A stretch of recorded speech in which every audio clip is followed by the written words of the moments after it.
तो भाई आज देखने वाले हैं कि भाई क्या क्या चीज जिम जा रहे हो भाई, बिगनर हो, बॉडी वॉडी बनाना है भाई, कुछ बताओ कि जिम जाएं और क्या क्या चीज अवॉइड करना चाहिए। कुछ कुछ चीज बताओ कि अब स्टार्टिंग में जिम ज्वाइन कर रहे हो, ठीक है। तो ये भाई मेरा जिम है, आज मैं अपने जिम का एक्सपीरियंस शेयर करूंगा, किस किस तरीके का बंदा आता है और आपको क्या क्या चीज अवॉइड करके चलना है। जिम में जिम करना चाहते हो तो आपको क्या क्या चीज अवॉइड करना है जिससे कि आपका बॉडी बिल्ड होके आएगा, आपका बॉडी पे फर्क पड़ेगा। तो ये सारा चीज आप जो इस वीडियो में देखोगे, सारा कुछ को आपको अवॉइड करना है जिससे कि आपका बॉडी बेहतर तरीके से बन के आए, बेहतर पंप हो और बिना इंजरी के साथ ये सब चीज को अगर अवॉइड करते हो तो आपको रिजल्ट मिलेगा 200% और समझ में आएगा कि क्या क्या चीज करना चाहिए, क्या क्या चीज नहीं करना चाहिए प्रॉपर तरीके से। तो मैं अपना एक्सपीरियंस शेयर करता हूँ, 200% आपके लिए बहुत ही बेनिफिशियल होने वाला है। तो भाई फॉलो करो और बेहतर बनो भाई, ठीक है। स्टार्ट करते वीडियो, देखते रहो साथ में। सब नंबर गलती जो भी मेरे भाई जिम जाता है, आप बताऊंगा इसका रीजन क्या है नहीं है। तो ये लगातार जो धक धक धक धक पुशअप्स मार के, आप जो भी मेरा भाई जिम जाता है पुशअप्स मार के थक जाता है। रीजन क्या है, पुशअप्स क्यों मारना है भाई इतना, जब आप सिंपल वार्म अप करने के बाद एक्सरसाइज कर सकते हो। तो ये देखो, मारो मारो मारो, मारते रहो। जो भी जिम में भाई आता है स्टार्टिंग में कम से कम 50 60 70 पुशअप जो लगाता है, बोलता है कि भाई 50 60 70 पुशअप लगाने के बाद ही वर्कआउट शुरू करेंगे, आपका सारा एनर्जी उधर ही भाई खत्म हो जा रहा है। तो ऐसा गलती नहीं करना है, आपको इतना ही पुशअप लगाना है जितना काम चल जाए, आपको पंप फील हो, वार्म अप वगैरह सेट अच्छे तरीके से कर लो। बाकी आपको इस पुशअप्स का इतना लगाने का कोई नीड नहीं है। चलो तीसरा नंबर गलती क्या होने वाला है कार्डियो सेक्शन। भाई अब जिम आए हैं तो साइकिल बिना चलाए कैसे जाएंगे, कार्डियो दबा के करना है, 10-15 मिनट फुल स्पीड से करते हो। तो ये चीज ध्यान से देखो कि हर किसी को ज्यादा कार्डियो करने का नीड नहीं है।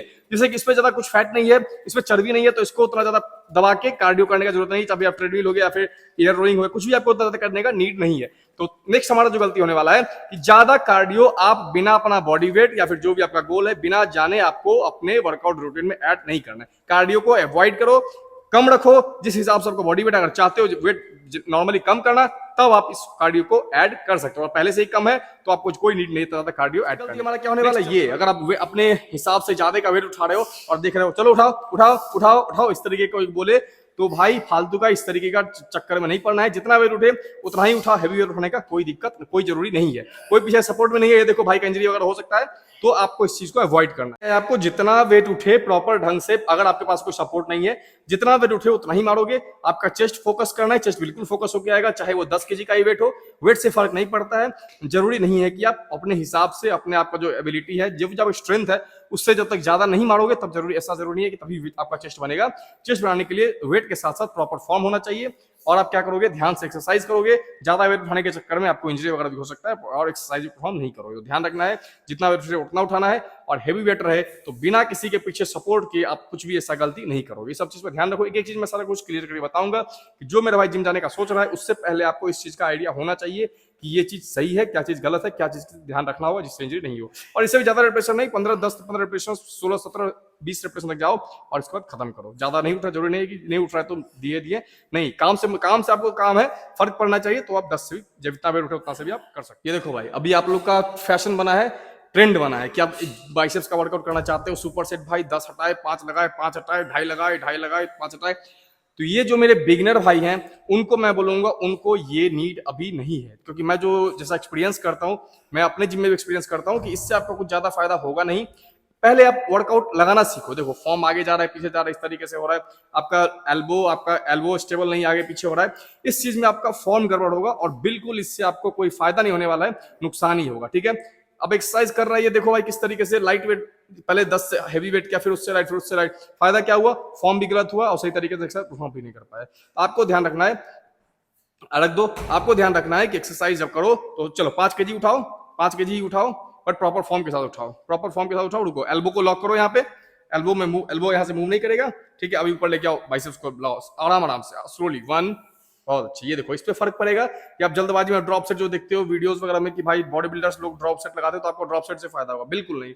आपको लगाना है, पहले प्रॉपर फॉर्म सीखो, अच्छे वेट के साथ लगाओ। जरूरी नहीं है कि स्टार्टिंग में ड्रॉप सेट या सुपर सेट आपको ऐड करने का नीड है। हाँ, नीड है जब आप थोड़ा बहुत एक्सरसाइज में पूरा परफेक्ट हो जाओ, प्रो हो जाओ, जो आपको नीड हो तो आप लगा सकते हो, कोई दिक्कत नहीं है। ये चीज को आपको स्टार्टिंग में अवॉइड करना है, ठीक है।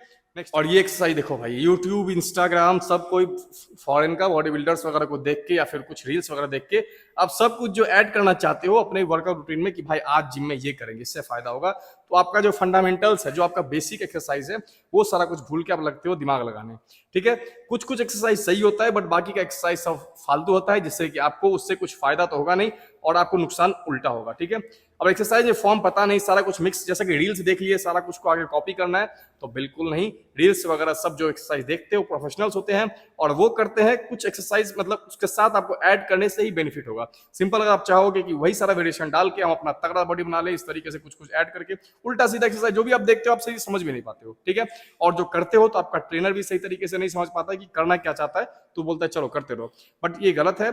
कोई भी रील्स वीडियोस कुछ भी देखो इंस्टाग्राम पे या कहीं भी देख रहे हो, तो प्रॉपर तरीके से आप समझो कि किस चीज का एक्सरसाइज है, कब करना चाहिए, तुरंत उसको ऐड मत करो। क्या पता आपका फॉर्म गलत हो और इंजरी होने का चांसेस 200% बढ़ जाता है। इसीलिए ध्यान रखो, एक्सरसाइज सही से करना है तो पहले आपका फंडामेंटल्स बेसिक जो भी एक्सरसाइज उसको पहले पूरा करो, उसके बाद आप थोड़ा बहुत दिमाग लगाओगे, ठीक है। ध्यान इसका भी ध्यान रखो कि फॉर्म प्रॉपर सीखो, ठीक है, किस तरीके से नीचे जा रहे हो, किस तरीके से पाँव में डिस्टेंस होना चाहिए, उसके बाद ही आप प्रॉपर तरीके से सही तरीके से लगा सकते हो, ठीक है।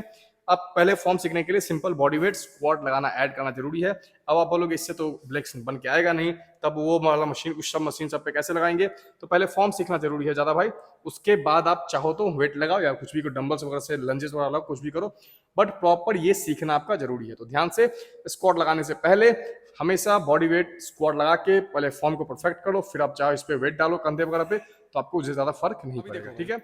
अब कोई कोई बंदा होता है जिम में जो सीधा आता है वार्म अप करता है, इस तरीके से कुछ भी कर रहा है, तो वार्म अप करने का भी भाई तरीका होता है, कितना देर वार्म अप कर रहे हो, क्या कर रहे हो। अब कोई कोई बंदा भाई मैं देखता हूँ कि आधा मैं एक्सपीरियंस करता हूँ क्योंकि मेरा ये खुद का जिम है, ठीक है। अब जिम बहुत तरीके का बंदा आता है, लेकिन कोई कोई रहता है कि भाई आधे घंटे तक सिर्फ वार्म अप करता है, जिसका कि कोई फायदा उसको होता नहीं है, ठीक है। आधे घंटे तक अगर आप वार्म अप करते हो, पूरा आपका बॉडी एग्जॉस्ट हो जाता है, आपको कोई नीड ही नहीं है उतना ज्यादा कुछ वार्म अप करने का, उस पर टाइम देने का, जिससे कि आप हाँ थोड़ा बहुत वार्म अप बहुत जरूरी है, स्ट्रेचिंग बहुत ही जरूरी है। बट अगर आप 1 घंटे का वर्कआउट आपका होता है, आप अगर 30 मिनट 35 मिनट दे रहे हो सिर्फ और सिर्फ वार्म अप करने के लिए, तो आपके पास जान ही क्या बचेगा जो कि आप बाकी एक्सरसाइज पे लगा पाओगे। इसीलिए वार्म अप करो, जिस दिन जिस चीज का एक्सरसाइज है उसको इसी तरीके से वार्म अप करो जिससे कि उस पर इंजरी नहीं हो और उस पर फर्क पड़े। तो प्रॉपर तरीके से वार्म अप भी जरूरी है, बट इतना फालतू नहीं कि आधे घंटे तक लगे रहो इसे में इससे किए जा रहे हो। वर्कआउट करो, वार्म अप करो, लेकिन सही तरीके से ज्यादा वार्म अप करते करते टाइम नहीं निकाल देना है, ठीक है। ये सारा आज के लिए काफी है, और आने वाले वीडियोस में अपना एक्सपीरियंस जिम में जिस तरीके से आता है उस तरीके से आपको शेयर करूंगा, जिससे कि आपको फायदा हो। और आप अगर वर्कआउट करना चाहते हो तो ये सब चीज से आप बचो और कम टाइम में बॉडी, ये सारी चीज आपको अवॉइड करना है भाई अगर आप चाहते हो अच्छा फिजिक अचीव करना, तो ठीक है। तो ये सारा चीज अवॉइड करो, जिम जाते हो सारा कुछ भाई जो बताया है फॉलो करो, और बेहतर से बेहतर फिजिक आपका बनने का गारंटी मैं लेता हूँ। तो फॉलो करो, और कोई दिक्कत हो तो इंस्टा पे पूछना, गौरव द फिटनेस का तो इंस्टाग्राम है। बाकी सारा एक्सरसाइज बहुत सारा कुछ बताऊंगा, सिर्फ एक्सरसाइज नहीं, क्या क्या चीज पे ध्यान रखना चाहिए, क्या क्या चीज खाना चाहिए, क्या क्या चीज नहीं खाना, ये सारा कुछ बताऊंगा एक रिजल्ट के साथ, ठीक है। तो आप लोग बस फॉलो करते रहो और बेहतर बेहतर बनते रहो, बेहतर एक्सरसाइज करोगे, बेहतर तरीके से करोगे, सही तरीके से ना इंजरी होगा और बॉडी भी बन के आएगा, ठीक है भाई। मिलते हैं अगले वीडियो में।